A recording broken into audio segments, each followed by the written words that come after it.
Hey everybody, I hope you're doing well. My name's William, this is iRacing, and today I'm going to be driving the Porsche 718 Cayman GT4 Club Sport around Detroit. This is for the Michelin Pilot Challenge series in iRacing, the official series going to Detroit this week for a 30-minute race, GT4 and TCR. As I said, we're going to be focusing on the Porsche Cayman GT4 car here. I'll have a hot lap for you, a bit of a track guide, as well as my setup.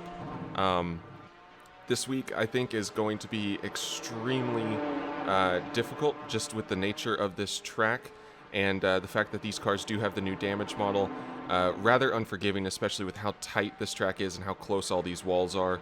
If my testing's anything to go off of, you'll be lucky just to get away with some wing mirrors missing on your car, of which I went through many sets in my laps around here, just setting this up and getting it all ready. But should be a bit of fun either way. This track is a blast, very challenging, like I said, very tight and technical. So we'll go ahead and get on into the hot lap, and then I will be back with you guys to go over a bit of a track guide for Detroit, and then we'll have the setup after. Enjoy.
Alright, let's go ahead and get into the track guide for Detroit here. We're starting on the start-finish line here for our flying lap. This is a very short front straight, so you really, the start-finish line is kind of inconsequential. You're already looking for your braking marker whenever you're at this point. You've got these nice 400, 300, 200, 100 boards here, and this big light pole as well. Braking no later than this big light pole. You can see it's actually a lot closer to the 300 than it kind of appears right here, but just in between the 400 and the 300 is going to be my braking point as we roll in here. So we pass the 400 and we get about halfway in and we're on to the brakes. Pretty heavy application of the brakes here, and we're going to go ahead and start rotating the car in. This bit is quite tricky, and when the tires are cold, not quite up to pressure, you get a lot of understeer in the car here. Because of that, first couple of laps I try and brake at the 400 marker for this. So I'm not going to try and hit any of this curb here on the right side. But at the same time, I'm going to sacrifice the exit of this corner right here. So you could see how narrow we are on the exit. You know, a traditional corner, you might want to be all the way over here on the wall and really carry a ton of speed through that corner. But we have this left-hander coming up, and this left-hander is absolutely deadly if you get it wrong. Just with the jump and everything, you'll see a lot of cars, I'm sure you have if you've raced this track at all, a lot of cars losing it over this jump and causing a massive pileup, especially early on in the race. So we're going to sacrifice this, make this corner as easy as we can coming up, so we can have the wheel nice and straight as we go over the bridge with the huge kind of jump. That's where it really unsettles the car. So we're gonna just kind of trace the middle of the track here not go any further left than this seam you can see in the track surface there, and set the car up for as good of an entry as we can get. So basically, the entry point for the corner is this changeover, this kind of darker patch starts. We're already turning the car in, and really you kind of know you got it right as long as the car is still on the right side of this darker patch right in the middle of the track. You could be farther to the left, but you do, or farther to the right, I mean, but you do not want to be any further to the left than this seam you can see right here.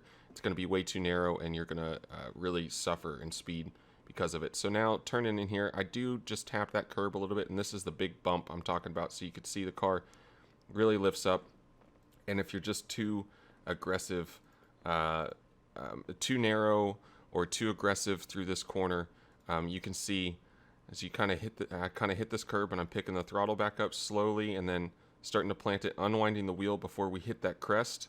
So I have just a little bit of steering angle in it, and then flat out all the way. And you can see how close we are to that wall, just a little off, and you smack that wall, and it's really easy to lose it there. So now going down one of the actual straights on this track, it's kind of nice. Going under the bridge, coming up to the Penske sign. Once we get to the Penske sign, I want to be pretty much on the left side of the track. You'll see some people dive bomb it into this corner. It's really not a good braking zone, though, or not a good passing zone. It's just the best opportunity for some people, especially if you got a really poor run. Maybe had to pedal it to keep it out of the wall in the previous corner. You come up to this tree. These trees are pretty much the zone that you know that you need to have your braking marker sighted. You could see it right here, right around the mouse. It's the 400 board. I'm actually going to brake just before the 400 board for this corner. So rolling up onto it, passing the tree, second tree, and then onto the brakes right before the 400. Heavy, heavy braking zone. Hard onto the brakes, and then slowly lifting off of it as we rotate the car in. So rotating the car in, now you can see here this curb. In some cars, you can actually pretty aggressively cut this. In this car, you're going to wind up on two wheels and ultimately basically have to catch the car and wait to put the power down. So I just want to nick the inside of this blue and white curb here with the right side tires. Just a slight touch, just a little tap. That way I can already pick up the throttle nice and aggressively, get a little bit of oversteer because of the bump, but nevertheless we're staying within the bounds of the track. I could actually have been a little bit more aggressive on the acceleration, or the picking up of the throttle out of that corner. So you can see here I kind of just barely picked it up. I probably should have picked it up a little bit more aggressively right here, because I still had some room on the runoff, and this lap wasn't perfect by any means. It's hard to get a perfect lap around Detroit, but nevertheless that's what it was. So coming into the following corners here, this section, no real good braking markers, unfortunately. So we're just gonna kind of roll through it. This section here for my braking zone, it's kind of a little bit tough, but you basically just have to pick an advertisement on the wall or a mark on the track. So personally, what I like to do is the shadow, which is really bad because if it's cloudy, I'm absolutely screwed. Or you can try and get an idea of like this tree. That's a good marker. It's just hard to spot ultimately. What's almost always the most reliable is if you kind of see this like a darkening patch of where the rubber's laid down on the track. That's something I'll do. It's not necessarily recommended, but I will definitely do that. So I kind of know where this shadow is. I kind of know it's right around this Lear sign here or over here, alternatively. But also I can see the darkening of the track. It's just kind of a feel, unfortunately. But this is a light braking zone, and it's light because we're turning in at the same time. We're trying to carry quite a bit of speed through the corner, and you can see there we just kiss the blue and white curb on the inside. You can actually run up on this one a decent amount. Just don't get too aggressive with it. You don't want to put any more than your tires on the curb. If you're getting into this grass, you're going to have a bad day and probably meet the nice warm arms of the concrete barrier on the left side on the exit of this corner. It's very important to try and carry as much speed, get nice and close to that wall. A lot of the speed on this track is just being comfortable with where the walls are and knowing where your car is in relation to them. Very easy to get wrong though. So coming into the following corner, once again, it is kind of just blind. You don't really have a great reference, but at least you have this pole for this corner. This corner is super easy to overcook. So is the next corner, but this pole right here, if you brake around here, you should be safe for getting into the following left-hander. Like I said, it's super easy to underdrive these corners just because they're kind of blind and you don't really know where the wall exit is, or the exit of the corner is, and you've got a wall waiting for you on the exit. But you can see as we go through this corner, I am not touching this blue and white curb at all. That is by design, because if I touch that curb, it is going to shoot the car off to the right, and I'm already struggling for grip as it is at this point in this part of the corner. So it might not seem like much, but we're doing 60 miles an hour through there, and the car is heavily loaded up. If I just tap this blue and white curb, it's going to shoot me over here into this wall, and this is quite deceiving. You can kind of see here this the corner exit kind of actually funnels in. So it's really important to kind of understand where the wall is at this point rather than where it is over here. You got a lot more runoff over here, but then the track really narrows up into a nice little funnel right before, or right after that bit anyways. So coming up into the corner that leads on to probably the longest flat out section of the track. No great markers really. Absolutely no great markers. You do about a car past the start of this blue on the wall. That's probably about the best you're going to get. Realistically, just somewhere very early on in this blue marking or around this tree is probably a good marker for braking into this corner. This corner is very important to get right. You can see how light of a braking zone it is, because as we're bringing the car over to the left side of the track off of that corner exit, and we're setting up to try and hit a nice apex here. You don't really get to see your apex until about here, and you realize it's right in there, nice and tight to this Pure Michigan advertisement on the inside wall of the track here. So nice light braking, because we want to get the car turned in and nice and tight to this inside wall here, like I said, so we can pick the throttle up pretty early. You can see here we're basically already on the apex and already on half throttle, and we're going to carry that all the way down this straight now. The other thing to deal with here is it is quite bumpy on this apex. You can really see the car. You see how much it bounces right there, and having that throttle in on the corner exit actually does help keep the car settled a little bit. As crazy as that sounds, if you have a decent amount of throttle, the car is actually going to set a lot better than it will if you're kind of taking stabs at the throttle through there. That kind of naturally unsettles the car as is. So once again, this corner is super difficult and incredibly easy to overdrive, so I'll just kind of play it through. And slow speed one more time, really light braking pressure, turning in nice and early, nice and tight to this Pure Michigan sign. Hit the apex, kind of hit that bounce, and see we planted the throttle before we hit that bounce. The car kind of sets, and then start basically chasing the car over to the left side wall, using all of that runoff so we can carry all the speed now down the, it's not a back straight, but we're going to call it the back straight. So for this, on the back straight, this is what I would recommend, the line I would recommend for this for sure, just because of how easy it is to mess up the previous corner specifically, and because people will definitely go for overtakes into the corner coming up.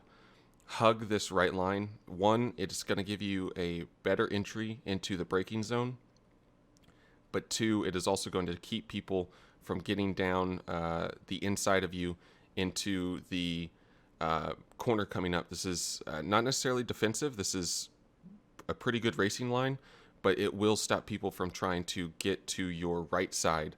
And if they want to try and take the left side, that's kind of a suicide mission, in all honesty, anywhere on this track going around the outside. But you can see we kind of hug this right side, until we're going to give it up. We're going to give it up because I can already see my braking marker coming up.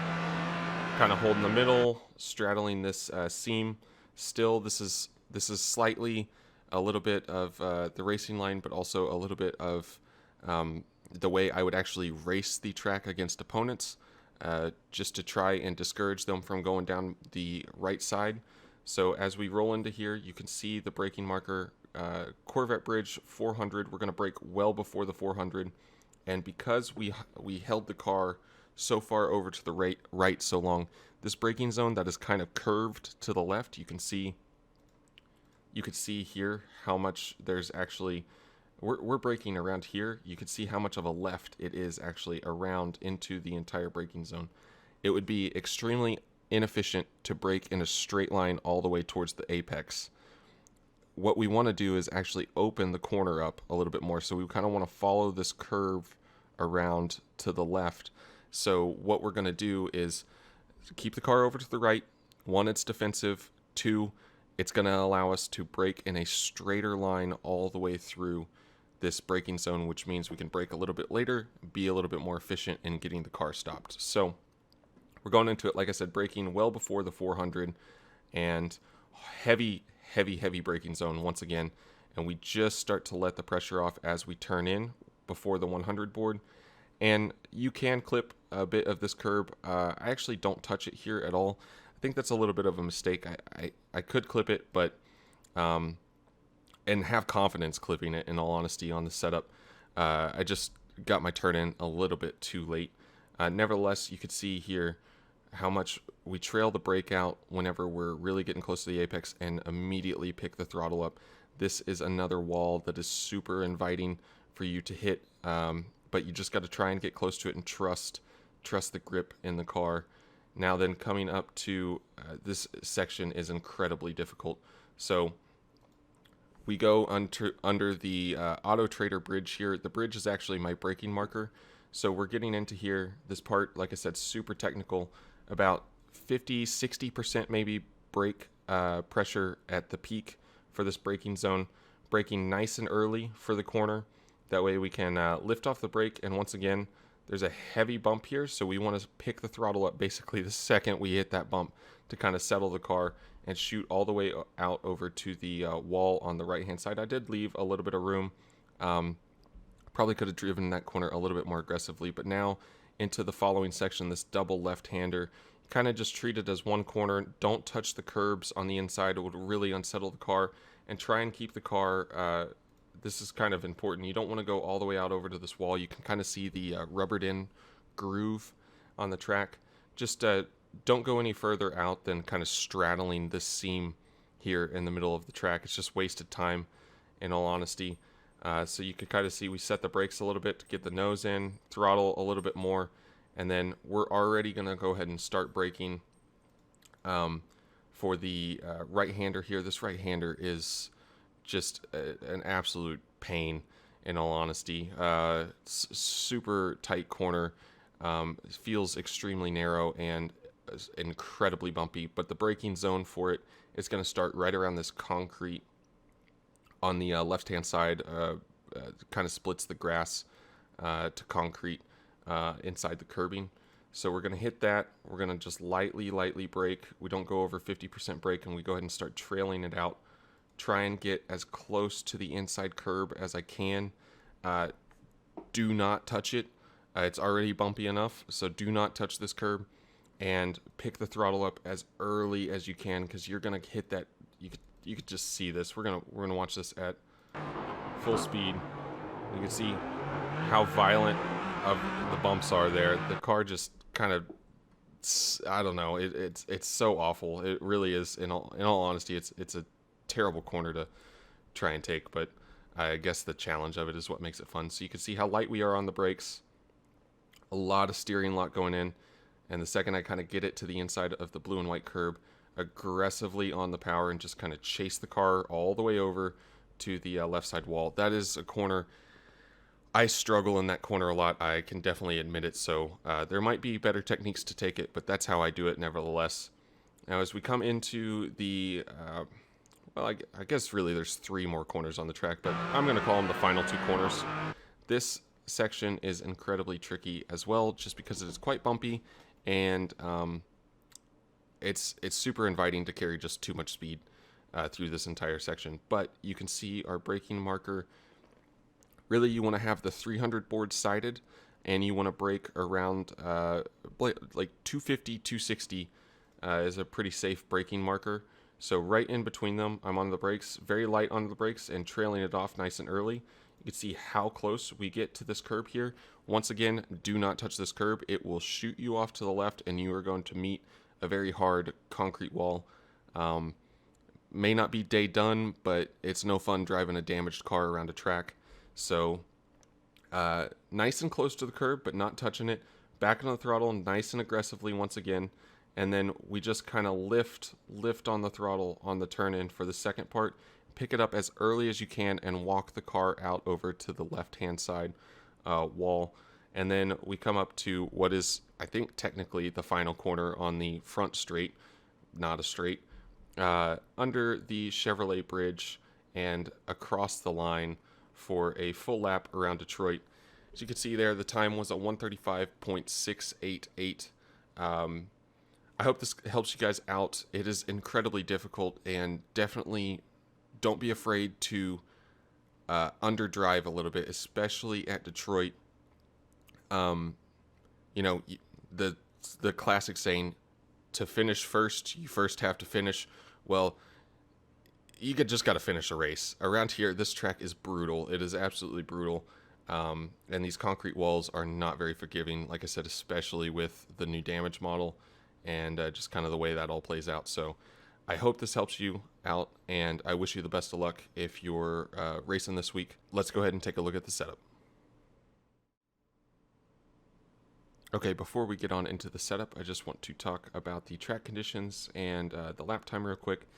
Track conditions, you can see here on this page, 75-degree Fahrenheit track. All the rest of it's there. And then here are my sector times in case you're wanting to compare to it. I'm pretty pleased with this lap time, just because this I've always struggled around Detroit. It's so much fun for me to drive. It's very challenging, but the pace hasn't quite always been there. However, I do feel quite happy with that lap time, and I do think there's more time in it. You can see I'm about 0.2 off of my optimal time, and I think there's even more time in it from there, with a little bit more confidence and practice around the track for sure. Nevertheless, it is there if you want to compare. Getting into the setup, nothing really to talk about on the tire pressures for the car. On the actual setup page for it here, the one thing I want to talk about that's kind of pretty different is the camber difference from the front to the rear. So I'm actually running less camber on the front than I am on the rear. One, I was running pretty high camber in my initial test on the front. Just you need all the grip you can get around this track. But whenever I was doing that, it just felt like the front was really almost too grippy in the middle of the corner. And it was really poor under the brakes. Like I was sometimes just guessing whether or not I was actually going to make the apex of a corner, which is quite important around this track. So I ultimately reduced the camber, and it created a very balanced feel through the middle of the corner for me, and just improved the drivability of the car immensely. And I firmly believe drivability is worth way more than people think as far as lap time's concerned. So I went with that, or in that direction. Also, I want to say on the rear, the toe here on the rear, normally I would say increase this if you want to improve the stability in the car. However, through some testing, increasing it does still improve the stability on corner exit whenever you're really putting that power down. But you need to be careful. It can make the car understeer in especially the high-speed corners around here, like turn 1 and turn 2. But also, it's a little bit more unstable running more toe on the rear of the car in the middle of the corner, like right on the apex. So just kind of keep that in mind, and if you can live with the toe the way it is, I would recommend running these settings. And if you're struggling on corner exit anymore with putting the power down, try playing with your ABS and your electronic aids here. Try increasing this number and getting a little bit more support from your traction control and stability control, all that good stuff. The other thing I want to talk about real quick is whenever you're doing your qualifying runs in this car, I would highly recommend in practice to try increasing the anti-roll bar from 4 to 5. So just increase it by 1. Ultimately, I think that makes the car faster in the initial few laps, which should help in your qualifying runs when you only really get your out lap and then 2 flyers. Increase that anti-roll bar from 4 to 5, and go for it on that, and see if you can get a little bit more speed out of it. Try and qualify further up the grid, and hopefully have less people to try to avoid whenever they eventually crash, or less people to potentially try to overtake, as it is so difficult to overtake around this track. Also, just to point out, because I know a lot of people kind of get confused with this, for a qualifying setup, all you need to do is reduce this fuel level, which for the race, 42 liters, 11.1 gallons, should be a very safe fuel load. But when you take it out, the front of the car is actually going to rise up. You can see the front ride height increasing as I take that fuel out. So all you need to do, if you go back, if I can demonstrate it on this, I don't need to go to a quali fuel load, is this spring perch offset. So all you need to do is, if you go and you actually increase the number, you lower the ride height. And if you decrease the number, you increase the ride height. So you can see there I went to 87 millimeters and the front increased. You just want to make sure that you keep it balanced left and right, so that your cross weight stays at 50%. So you don't just want to lower one and then, oh, well, I'm the ride height's legal now, because you can see the cross weight's off, and the car might start handling a little bit funky if you do that. So if you do one click on the left or the right, you do another click on the other side, and just keep it nice and balanced, just to reset the ride heights to whatever they were on the race setup. That's really all you got to do. It's not too complicated. So anyways, guys, I hope you enjoy this. If you do like this, want to see more iRacing videos, want to see more track guides, that kind of stuff, give the video a like, and make sure to subscribe. I really do appreciate all the support. I wish you all the best of luck around Detroit this week if you are racing. Let me know how you get on with it, for sure. And also, try not to leave too many parts around the track. Like, let's just try and keep it out of the walls, and have a good time. It's no fun driving a wrecked race car, and it's no fun wrecking out of a race early. So make sure you get that practice in, and try to have a good time out there. Anyways, once again, thank you all so much, and I'll see you on the next one. Bye-bye.